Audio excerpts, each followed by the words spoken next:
I'm trying to get it to the point where I needed to get it to. So, he actually explains what happened, and I obviously knew if there's a gun situation, you're going to be arrested anyway.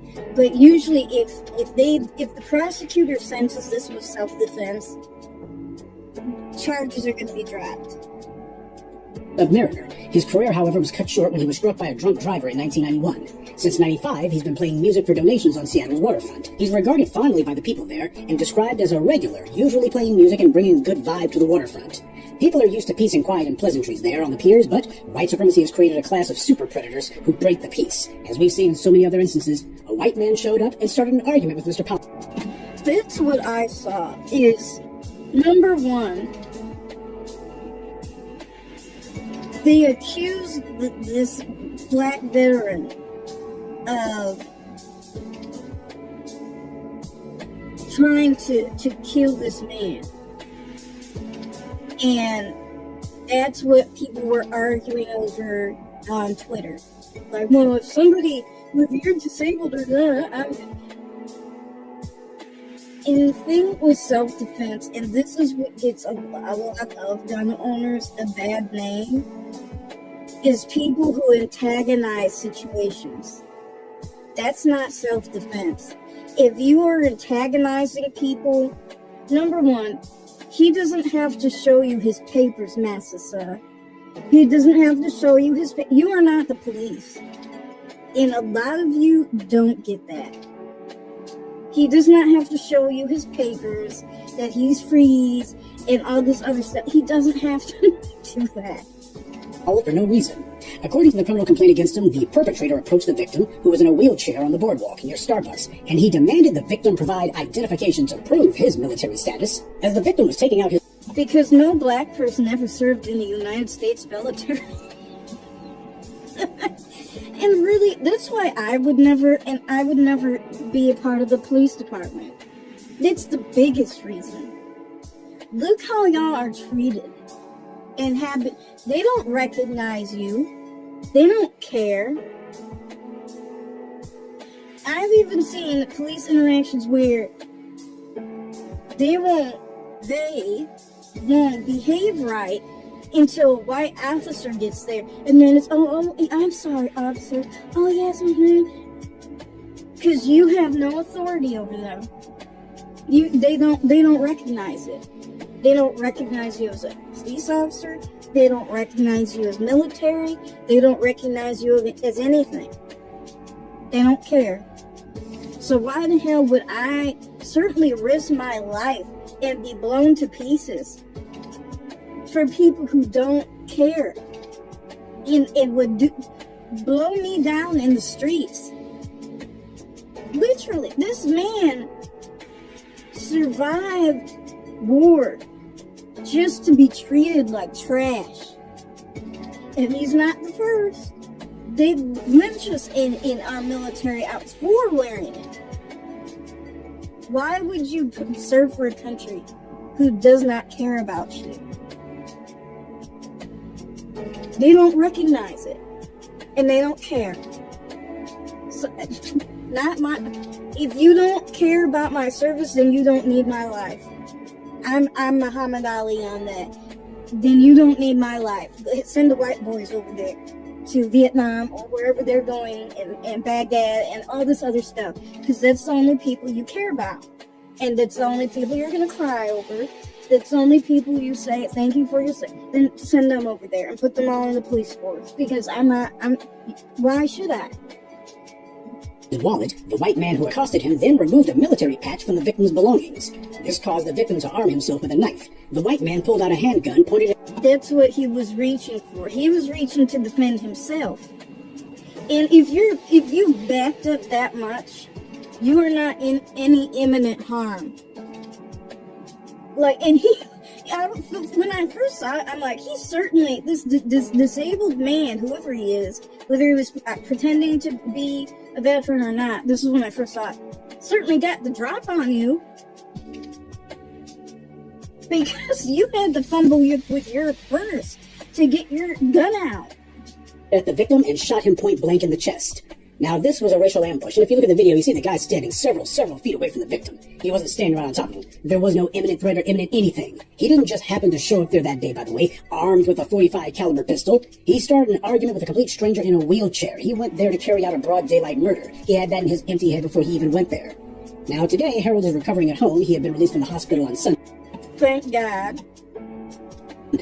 The perpetrator has been identified as 32-year-old Gregory Tim, and he's already trying to claim some sort of self-defense, but prosecutors have said regarding self-defense in Washington state case law, a defendant cannot claim self-defense if the defendant provoked the altercation. If you provoke an attack upon yourself, you lose the right to claim self-defense. But of course, these white supremacists are on code nationwide. Prosecutors are admitting the most obvious thing of all. If you crowd me and threaten me and yell at me, like literally, if as a woman, if some man, white, black, whatever, foreign born, I don't care, came up to me and started screaming at me and yelling at me to show him my ID, I have a right to fear, do I not? Or have I lost that right too? Because black people have no right to self-defense at all. That's been perfectly clear. So, literally, I am a 5'2" woman and some man ambushes me when I'm not doing anything. He's not the police. At least the police can at least rationalize, even if they're wrong. At least they can ask questions because of what their job. But who are you? Literally, who are you? And this is about the no self-defense argument here. He walked up on a wheelchair-bound elderly old man, accosted him, argued with him, stole property off of his person, and then attempted to murder him. I don't know if you heard it, but he tried to snatch away his ID to look at it. So that's what caused the older veteran to grab for a knife, because you're now accosting me. You're robbing me. I don't know what this is. And people keep saying, well, it's Black Lives Matter. It's all these other people. No, it's white supremacy.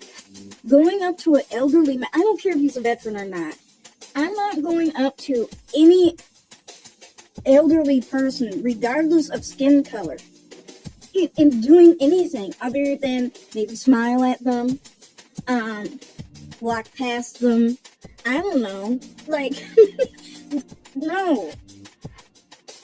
And if they are a veteran, I would assume even if elderly, they would tear me to shreds. So even more, I wouldn't want to mess with them. You know, those Vietnam vets, they'll kill you.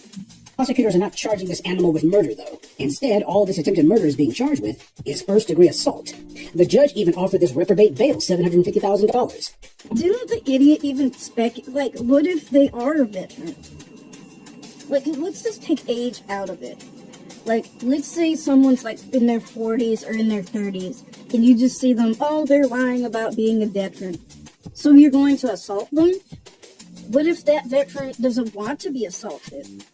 What if they're suffering, like, what if they just got home and their PTSD hasn't, like, subsided to a normalcy yet? Like, what do you do then? Literally, and I feel this way. I don't care what color you are. If you are a veteran and people come up to you and try to fuck with you, you have every right to tie them into a pretzel. Because this person is clearly an idiot. Well, I didn't know if he was a veteran or not. They don't have to prove it to you or me. Go away. They're minding their own business. Most veterans who are decent people just wanted to be left alone. They're minding their own business. Well, I didn't know if they were or not. Then have fun in the gutter, face down. This was attempted murder, not a fistfight. Virginia prosecutors attempted to protect this would-be killer, and they're doing it openly. And you won't be surprised to learn that this isn't... And isn't this elderly abuse, too? Crimes against the elderly? And a protected class. Not racially. Veterans are a protected class, are they not? This criminal's first brush with the law back in 2020 as the pandemic was getting started. This criminal lived in Jacksonville, Florida. That's Moron DeSantis' Florida, mind you. In this criminal act, Tim took his van and deliberately drove it into a tent full of political volunteers who were conducting a voter registration drive. That time, he was charged with 2 counts of aggravated assault on a person 65 years old or older. He loves abusing the elderly and trying to kill them.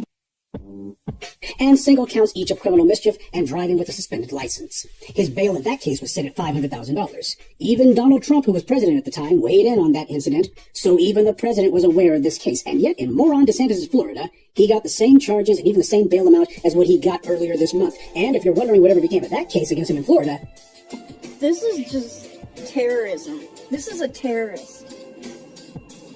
Literally. You drive your car into a tent full of Republican voters. It's not funny, but literally, that's terrorism. That is political terrorism. And I don't care which way he leans politically. He's clearly either severely mentally disabled, unhinged, or and I don't even care. He needs to be in prison for a very long time, and he certainly does not need a firearm. Since we've seen what he does with it, he goes out and starts fights and antagonizes people with it. Once he's armed, he feels invincible. So he doesn't need a firearm. He's not protecting himself. Anyway, I'll see you all later. Hope you have a great night.